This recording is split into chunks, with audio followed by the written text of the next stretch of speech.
lifted high, be lifted high, for your glory, be lifted high, be lifted high. 할렐루야. 이곳에 오랜만에 온 것 같죠? 한 주일 만에 왔는데 엄청 오랜만에 온 것 같은 느낌. 날씨가 또 이렇게 추워서 지금 잠바 좀 입고 하겠습니다. 네. 오늘 말씀 보겠습니다. 오늘 말라기서의 말씀입니다. 말라기 4장 4절에서 6절까지의 말씀입니다. 4장 4절에서 6절까지의 말씀, 우리 한 목소리로 읽겠습니다. 시작. 내가 호렙에서 온 이스라엘을 위하여 내 종 모세에게 명령한 법 곧 율례와 법도를 기억하라. 보라, 여호와의 크고 두려운 날이 이르기 전에 내가 선지자 엘리야를 너희에게 보내리니 그가 아버지의 마음을 자녀에게로 돌이키게 하고 자녀들의 마음을 그들의 아버지에게로 돌이키게 하리라. 돌이키지 아니하면 두렵건대 내가 와서 저주로 그 땅을 칠까 하노라 하시니라. 아멘. 네, 너무 유명한 말씀이죠. 하나님의 사자라는 뜻의 말라기서가 구약 성경의 마지막 성경입니다. 그리고 400년 동안 하나님의 예언자적 침묵이 있었어요. 이게 마지막 메시지였어요. 그럼 누가 결국에는 오십니까? 예수 그리스도. 그 마지막 바톤을 잇는 그 궁극적인 하나님의 메시지 바로 전 사역자가 말라기예요. 400년 동안 침묵하는 그 끝 선지자가 말라기입니다. 그래서 이 내용이 너무 중요해요. 특별히 4장 이 뒷부분의 내용으로 여호와의 날, 곧 기다리는 그분이 오시는데 바로 그분의 때에 의인과 악인을 구별하실 것이고 하나님을 경외하는 사람들에게는 치유하는 강선이 나와서 완벽한 회복의 역사가 있을 것이다. 어느 날? 여호와의 날에. 그것을 얘기하는 거예요. 네. 그러한 기대에 대한 말씀이 바로 말라기의 말씀이에요. 자, 그런데 이 뒷부분의 얘기를 오늘 읽어보면은 4절과 5절, 6절. 여러분 4절 다음엔 5절, 6절이 나오는 게 당연한 구절인데 실은 이게 70인역 성경이라고 당시에 그 성경의 어떤 배열을 이렇게 그 시대적인 한동안은 요 구절이 5절, 6절 다음에 4절이 나왔어요. 네, 다시 한번요. 그래서 4절이 5절, 6절 앞에 있기도 하고 5절, 6절 뒤에 있기도 한 거예요. 이게 무슨 소리냐? 우리는 아버지의 마음 자녀에게, 자녀의 마음이 아버지에게 돌아가면은 그래야 복 받는다. 끝.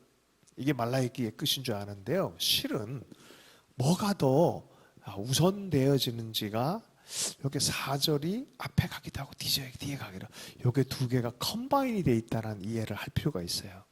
그만큼 이 배열에 매우 중요한 의미가 있었다는 거예요. 그러면 4절은 어떤 의미인가라는 걸 좀 다시 한번 집중해서 보면 내가 호렙에서 온 이스라엘을 위하여 내 종 모세에게 명령한 법 곧 율례와 법도를 기억하라. 결국은 뭐예요? 하나님의 말씀입니다. 여호와 하나님의 말씀의 원리, 이것이 영적 원리예요. 이스라엘 백성에게 하나님이 한쪽에는 그리심산에 서라 그러고 한쪽에는 에발산에 서라 그러고 하나님의 축복의 영적 원리가 있고 그 원리대로 살 때는 너희들 복 받을 거다. 아멘해. 그래서 아멘 시켜버렸어요. 아멘해요. 할렐루야. 아멘. 이게 그리심산. 그럼 저주받는 불순종의 얘기들 쭉 하면은 어떻게 해요? 그것도 아멘 해야 돼요. 말씀의 원리대로 될 거라는 거예요. 그래서 에발산에 선 사람들이 어떻게 해요? 아멘 하는 거예요. 아멘 하세요, 빨리. 그래서 이게 이쪽에 선자 저쪽에 선자 이 문제가 아니라 말씀은 영적 원리대로 그대로 열매 맺는다는 거예요. 그러니 너희들 어떻게 살라고? 말씀의 축복의 원리대로 살길 바란다라는 게 그게 바로 모세의 율법을 통해서 하나님 하셨던 말씀이죠. 영적 원리입니다. 그러면서 여호수아가 마치 가나안 땅을 두고 하나님께서 모세에게 했던 것처럼 야, 너 여호수아야 힘내라. 좌로나 우로나 치우치지 말고 주신 말씀 그대로 순종하며 나아가면 너에게 평강이 있을 뿐만 아니라 승리가 있을 것이다 라고 약속의 땅에 들어가기 바로 전에 누구에게? 율법의 말씀을 지키라고 가르쳤어요. 여호수아에게. 자, 보세요. 바로 이 여호수아에게 얘기한 것이 말라기에게 얘기한 거예요. 네. 이제 곧 어느 산에 들어가요? 약속의 하나님의 나라, 예수 그리스도의 나라가 곧 온단 말이에요. 그 땅에 들어가기 전에 마치 여호수아처럼 말씀 앞에 머물러라 라고 말하는 거예요. 그러니까 한마디로 여호수아 시대의 율법의 하나님의 말씀 그대로 잘 시편 1편 말씀처럼 말씀에 뿌리 내려서 열매 맺는 인생을 살아라 라고 여호수아가 몇백 년 뒤에 말라기로 가장해서 나온 거예요. 그렇게 보면 딱 맞아요. 그래서 이게 여호수아부터 시작해서 말라기까지 똑같은 말씀이에요. 똑같은 말씀. 말씀의 원리대로 너희들이 복받는 인생도 살아 좋겠다. 저주가 아니라 축복된 인생 살아 좋겠다. 그리고 아비 세대와 자녀 세대가 이 하나님의 말씀 앞에 바르게 섰으면 좋겠다라는 거예요. 말씀의 해석, 하나님에 대한 바른 해석. 여러분 왜 이 말라기 시대에는 이런 얘기를 다시 한번 반복을 했을까요? 시대적으로 보면은 이미 그리스 로마의 정서 안으로 들어가고 있습니다. 사람들이 점점점 헬라화가 되어져 가는 거예요. 헬라화, 헬라의 철학, 그죠? 정치와 철학은 헬라예요. 그러나 하나님의 계시적 차원은 성경의 하나님으로부터 나오는 거예요. 하나님 나라 개념과 보이는 나라의 개념, 이 정치, 철학, 뭐 이런 것들 통해서 세계를 지배하려고 하는 힘들, 이게 헬라적, 로마적인 철학들이고 체계들이란 말이죠. 이게 점점점 예수님을 기다려야 되는 세대 안에서도 세속화의 바람으로 당시를 휩쓸었어요. 말라기 시대 때부터. 그 주변에 보면 시대적으로 나라들이 막 흥성하고 힘으로 밀어붙이고 철학이 난무하고 뭐 이런 일들이 생겼단 말이에요. 그러니 말라기가 다시 일어나서 어떻게 해요? 너 저기 가기 전에 다시 말씀으로 회복해라. 말씀으로. 지금도 마찬가지로 생각해요. 이 시대를 살아가는 사람들이 어떻게 하면 성공할 것인가 많이 생각을 해요. 근데 성경이 여호수아가 말라기로 가정해서 오고 여호수아가 다시 이 시대에 누군가로 가정해서 온다면 뭐라고 얘기하십니까? 말씀에 서라. 흔들리지 말아라. 말씀 안에 너희들이 살아야만 산다라고 재해석할 거라 생각합니다.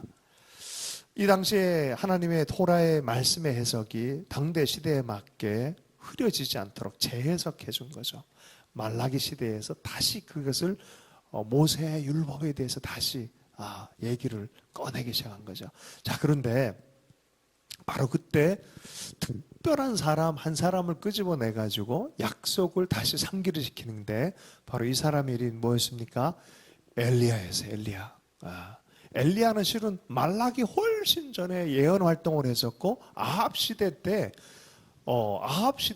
활동했던 예언자잖아요. 그죠? 이미 죽은 분인데 앞으로 올 하나님의 사자가 한 명 올 텐데 그의 이름은 엘리야다라고 말해요. 아니 죽은 분인데 오시겠대요. 말라기의 뜻이 뭐예요? 말라기의 뜻이 하나님의 사자라는 뜻이에요. 그런데 지금 나 말라기 말고 내 다음에 훗날에 올 하나님의 사자가 있다. 그의 이름이 뭐라고요? 엘리야를 보내주겠다는 거예요. 엘리야를. 자, 이 사자의 때를 예언을 했어요. 어떤 날에 대한 예언입니까?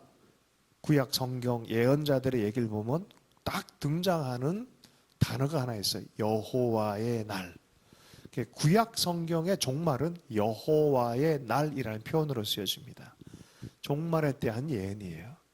이제 곧 하나님께서 의인들, 하나님을 경외하는 자들을 급속하게 치유하고 회복시키며 완벽하게 완성적으로 하는 그 날이 올 것이다. 악인과 의인을 분명하게 구별시켜서 하나님의 공정한 심판 아래 있게 하는 그 날이 올 것이다. 그 날의 이름이 뭐라고요? 여호와의 날. 바로 그 날이 바로 오기 전에 누가 등장해요? 훗날에 하나님의 사자인 엘리야가 다시 등장할 것이다 라고 말라기가 예언을 하고 있는 거예요. 자, 그날에는 어떤 일이 일어났는지 다시 한번 그 앞부분에, 4장 앞부분에 보면은 외양간의 송아지처럼 치료가, 회복이, 부흥이 가득한 시대가 될 거란 거예요. 저는 어렸을 때 외양간을 많이 봤어요. 우리 앞집에서 소를 많이 키웠어요. 근데 얘들이요, 진짜 묶여 있다가 밖으로 나오면은, 여러분 소가 막 뛰는 거 봤어요? 뭐 엄청 껑충껑충 뜁니다. 강아지들이 눈 넘어와서 엄청 기쁘게 뛰거든요. 그거의 뒷다리가 2배는 더 올라가요. 그러니까 이게 분명히 소인데 개가 돼요. 강아지처럼 막 뜁니다. 장난 아닙니다. 그래서 소가 처음으로 밖으로 나오면 막 자유해지면 그게 그렇게 기쁘게 막 뛰는 거예요. 그러한 때 여러분 가끔 보면 우리 세속과 예수를 믿는 사람이 큰 차이가 없어요, 사실. 다만 우리에게 믿음의 씨앗이 있고 하나님을 감지하는 성령의 은혜가 있을 뿐이지 솔직히 세상 사람들보다 그렇게 난 게 별로 없어요. 구별이 별로 안 돼요. 근데 바로 이날에는 경외하는 자들에게 강력한 치유와 회복과 성령 충만함과 부흥의 역사가 일어나서 치료하는 광선을 완벽하게 그 경외하는 자들에게 주님이 보여주시고 드러내셔서 능력과 회복과 은총과 기쁨이 강력한 날이 올 것이라는 거예요. 하나님을 구별한 하나님의 의인의 시대, 바로 그날이 여호와의 날이라고 표현하고 있어요. 참 부흥을 위해서 올 인물이 바로 그 엘리야입니다. 자, 그런데 누가복음 1장 17절에 그 엘리야가 왔다라고 예수님께서 소개를 해준 한 명이 등장합니다. 그가 누구였어요? 그가 약대 옷을 입고 꿀을 먹고 마치 진짜 광야에 있는 엘리야처럼 생활했던 그분, 엘리야의 심령으로 오신 분이 있다라고 얘기를 해요. 그분의 이름은 세례요한. 세례요한이 왔어요. 그러니까 궁극적으로는 누구예요? 예수님이 올 때 나는 쇠하고 그는 흥해야 된다라고 말하면서 예수 그리스도, 실은 그 엘리야 피겨는 세례요한과 예수님을 합쳐놓은 거예요. 합쳐놓은 거. 세례요한과 예수님을 합쳐놓은 거예요. 바로 이 말세의 시즌에 엘리야와 같이, 엘리야가 한 일이 뭐예요? 시대 전체가 세속으로 가고, 시대 전체가 반하나님으로 가고, 시대 전체가 우상숭배와 세속과 혼합으로 가고 있는 시대를 하나님의 권능이 나타나게 해서 하루 만에 백성 전체를 돌이킨 분이에요. 권세와 능력으로. 자, 세례요한이 광야에서 사역을 하는데 세례 주는 사역을 해요. 그래서 세례 요한이에요. 침례교회 가면 이분을 뭐라 부르냐면은 침례 요한이라 불러요. 그래서 영어로도 좀 더 베프티스트라고 그래요. 좀 더 베프티스트스럽다. 농담을 좀 했습니다. 그래서 자 보세요. 존 더 베프티스트. 그래서 존 그 더 베프티스트. 자, 그런데 이 세례 요한이 광야에서 사역을 한단 말이에요. 생각해 보세요. 이게 권능이에요. 이게 권능이에요. 여러분 중에 한 명이 광야에 가가지고 어떤 사역을 해. 1년 지나고 2년 지나고 10년 지났어. 그리고 혼자 계속 사역을 해. 세례 요한이 아니란 소리입니다. 세례 요한은 가서 광야에서 그 사역을 하는데 사람들이 오기 시작합니다. 그냥 사람 정도가 아니라 백성 모두가 나왔다 그래요. 그 시대에 사가랴의 후손이고 제상 계열에 있는 사람이고 저 사람에겐 특별한 하나님의 목소리가 있다라고 사람들이 드디어 알기 시작하고 그곳에 가는 사람들마다 정말 그리심산에 서야 되는, 회개하면서 하나님 말씀 앞에 다시 한번 서야겠다라고 하면서 그 마음으로 말씀으로 다시 돌아와서 물세례를 받는 그것이 바로 권능이에요. 사람들이 와서 변화가 나타나는 그 변화의 현장이에요. 그런데 그분이 한참 세례 중에 있는데 예수님이 딱 나타나실 때 하늘 문이 열리고 이런 내 살아 내 기뻐하는 자 음성이 들리고 성령이 비둘기처럼 그의 머리 위에 앉은 그를 보면서 이분이 진짜 궁극적으로 기다려야 될 그분이다라는 거예요. 여호와의 날의 주인공이시다. 이분은 심판권이 있으시고 영원한 생명을 주신 그분이다. 나는 이분 때문에 왔다라고 말하는 거예요. 할렐루야. 여러분, 세례 요한과 예수님을 통해서 어떤 일이 벌어집니까? 회복의 역사. 하나님 아버지와 잃어버린 아들들이 다 연합되어진 역사가 일어나기 시작해요. 이게 바로 저주에서 복으로 돌이키는 바로 엘리야의 영으로 사역하시는 세례요한과 궁극적으로는 예수 그리스도의 사역입니다. 말씀 안에서 좀 더 생각해 볼 것은 여러분 엘리야가 와서 하는 행위, 이 일은 바로 세례요한과 예수 그리스도의 구원의 역사인데 그 첫 번째는 특징이 뭐라 합니까? 세대의 분열을 없애요. 세대의 분열을 없애요. 저는 이것이 우리가 다음 세대를 바라봐야 될 마음이라고 믿습니다. 우리만 하나님을 알고 다음 세대의 전수가 안 되는 믿음이라 그러면은 위험한 믿음입니다. 제너레이션 투 제너레이션 너희가 이 아이들 다음 세대를 계속해서 말씀으로 교육해라라고 얘기를 하고 있어요. 아이들에게 말씀을 가르쳐야 돼요.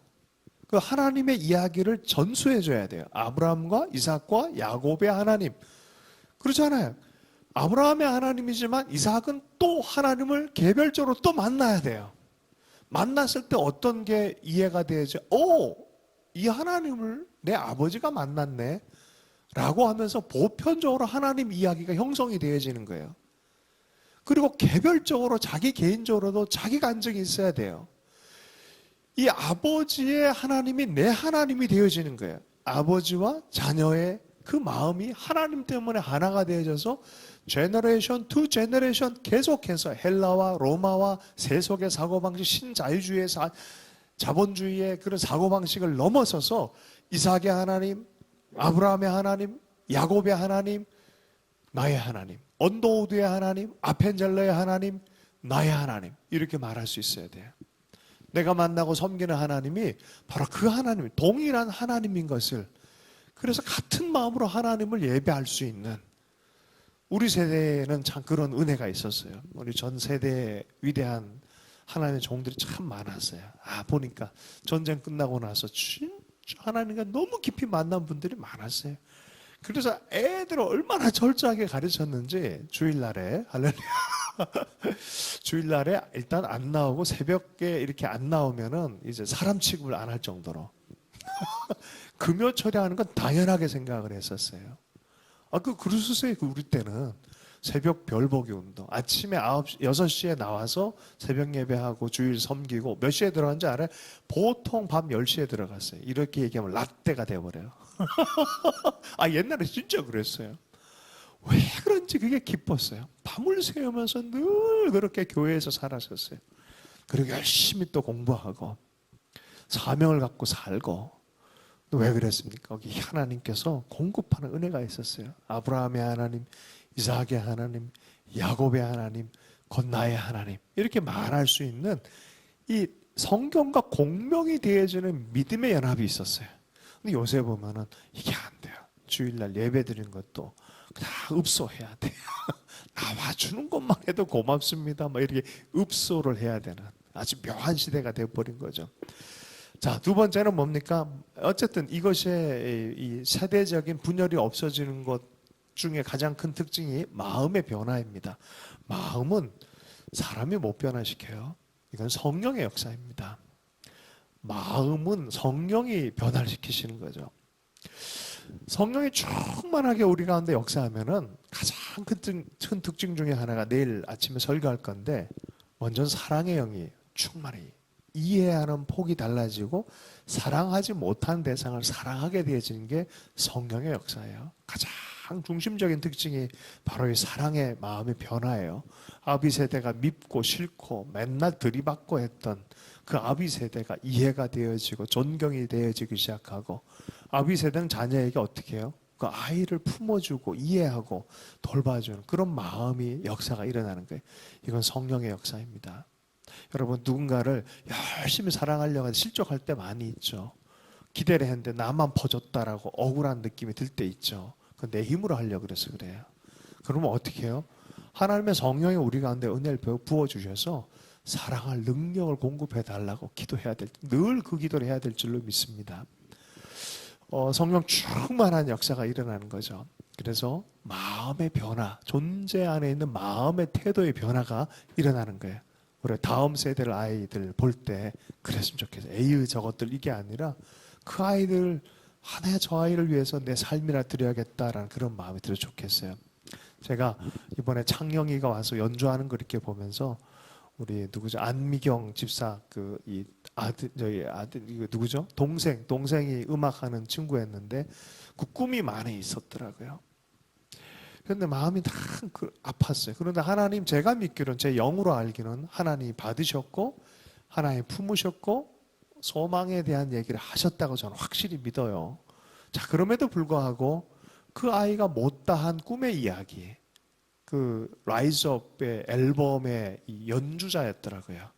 그리고 여러 가지 일들을 연주나 이런 영역 안에서 많은 꿈을 꿀 수 있는 친구인데 참 아쉬운 거예요. 더 꿀 수 있었는데 저 아이들을 저렇게 그냥 사그러지게 냅둬서는 안 된다라는 하나의 메시지처럼 제 마음을 두드렸어요. 그 친구의 삶을 보면서 숨어진 또 믿음의 마지막 가기 전에 하나님께서 이렇게 마음을 많이 만진 거를 제가 이렇게 듣고 감동이 되어졌고 하나님 은혜를 베푸셨구나라는 거를 확신하는데, 그러면서 사명처럼 다음 세대 아이들 한 명이라도 놓치지 않아서 좋겠다. 저는 이게 바로 성령께서 우리에게 주신 마음이라 생각해요. 그냥 다음 세대구나라는 정도가 아니라 저 영혼 살려야 된다. 저 영혼 품어야 된다. 저 영혼 살려서 하나님의 꿈을 꾸게 해야 된다. 이게 바로 마음의 변화이고 성령의 역사라고 생각합니다. 바로 그 말씀 앞에 세우고 하나님 앞에 세우고 그 서로 사랑하는 그 마음으로 변화가 일어난 것이 바로 저주를 복으로 바꾸는 하나님의 사역이다라고 말하는 거죠. 하나님께서는 저주를 그대로 두기를 원하지 않으세요. 저주를 변화시켜서 복으로 변화시키려는 것이 하나님의 마음이시고 하나님의 사역이라고 생각합니다. 말씀을 조금 이제 마무리하면서요, 엘리야가 와서 결국 가만 생각해보면 말라기나 이런 걸 통해서 옛날의 우물을 다시 파게 한 거예요. 말씀 앞에 다시 머물게 하고 말씀의 하나님을 만나게 하고, 이삭도 우물을 다시 팔 때 누구의 우물을 팠어요? 아버지의 우물을 봤어요. 아버지가 미리 다 파놓은 우물, 바로 그 지점에 물길이 있다는 거 알잖아요. 대적은 와서 물을 다 닫아놨지만 어떻게 다시 가서 파는 거예요. 여러분 성경을 자세히 보십시오. 부흥과 하나님 나라는 아주 동일한 패턴이 있어요. 말씀 앞에 먼저 다시 서는 거예요. 말씀 앞에 하나님의 뜻을 밝히는 것부터 시작합니다. 두 번째는 깊은 차원의 기도와 성령을 의지하는 역사가 일어납니다. 그 하나님의 성령의 사로잡는 역사를 통해서 하나님이 진짜 부흥을 시작합니다. 말씀 앞에 연합되어진 심령과 삶의 태도, 참된 회개의 역사가 일어나게 하고 참된 성령의 임재가 돌아오게 합니다. 여러분 그 임재가 돌아오면 저주는 이미 끝났습니다. 저주는 이미 끝났어요. 그 땅은 다시 하나님 그리심산에 세워서 복을 주는 역사가 일어납니다. 바로 십자가가 우리에게 준 강렬한 메시지예요. 너희들은 저주가 끝났다. 십자가 안에서 정죄가 끝났다. 그리스도 안에서, 그리스도를 믿는 안에서 아브라함의 복이 너희 복이 되게 하려고 하는 하나님의 의도다라고 말씀하는 것이죠. 우리 아비 세대, 우리 윗세대가 경험했던 부흥의 영, 또 이 마음들을 우리 세대에 다시 한번 경험할 뿐만 아니라 우리 다음 세대를 위해서 흘려보낸 일을 우리가 외면하지 않았으면 좋겠습니다. 말씀을 마무리하겠습니다. 이스라엘의 하나님, 그 하나님은 인격적인 하나님이세요. 그죠? 그분은 우리 인격적으로 개별적으로 만날 수 있는 하나님이에요. 나의 하나님이라고 우리 다음 세대가 말할 수 있도록 위해서 기도하고 기회를 제공하고 사랑을 주고 성령 안에서 섬김을 하면서 마음에 정말 성령 안에 사랑의 영으로 인도함 받는 우리 다음 세대를 좀 기대했으면 좋겠습니다. 오늘은 다음 세대를 두고 좀 기도하는 시간 가지면 좋겠는데요. 구체적으로 저들을 위해서 먼저 막아서고 엘리야처럼 말라기처럼 먼저 하나님의 사자가 돼서 막아서고 하나님과 잘못된 건 막아서고 하나님과 연결해야 될 것을 어쩐지 연결해줘서 꿈을 꾸는 기회를 주고 꿈을 펼치는 기회를 주고 비전을 붙들게 해주고 별이 빛날 수 있도록 그냥 사그러지는 별이 아니라 정말 계속해서 빛날 수 있도록 장을 마련해주고 하는 이러한 일들, 저는 이것이 바로 21세기의 엘리야 사역이고 또 말라기가 우리에게 준 하나님의 말씀 사역이라 생각합니다. 살아계신 하나님 앞에 하나님의 사랑 안에 복을 누리는 다음 세대를 두고 함께 기도했으면 좋겠습니다. 우리 두 분 나오셔서 계속해서 말씀 붙들고 또 기도해서 좋겠습니다. 하나님 아버지, 우리가 주의 말씀 앞에 살아계신 하나님의 그 마음과 인격 앞에 설 수 있는 자가 되기를 원합니다. 우리 세대, 우리 다음 세대, 우리 윗세대가 이 말씀에 하나님을 깊이 더 만나게 해주시고 약속의 땅에 들어가기 전에 구비되는 자가 될 수 있도록 은혜를 허락해 주시기 원합니다. 아브라함의 하나님, 이삭의 하나님, 야곱의 하나님, 하나님 그렇게 고백한 것처럼 그 이스라엘의 하나님이 곧 우리의 하나님이고 또 우리의 하나님은 우리의 다음 세대의 하나님으로 다시 한번 우리 세대와 세대를 통하여 말씀이 전해지는 그런 역사가 더욱 있기를 원합니다. 오늘 이 시간 또 다음 세대에서 기도할 때 거룩한 성령께서 또 계속해서 인도해 주시기를 원합니다. 주 예수 이름을 축복하며 기도했습니다.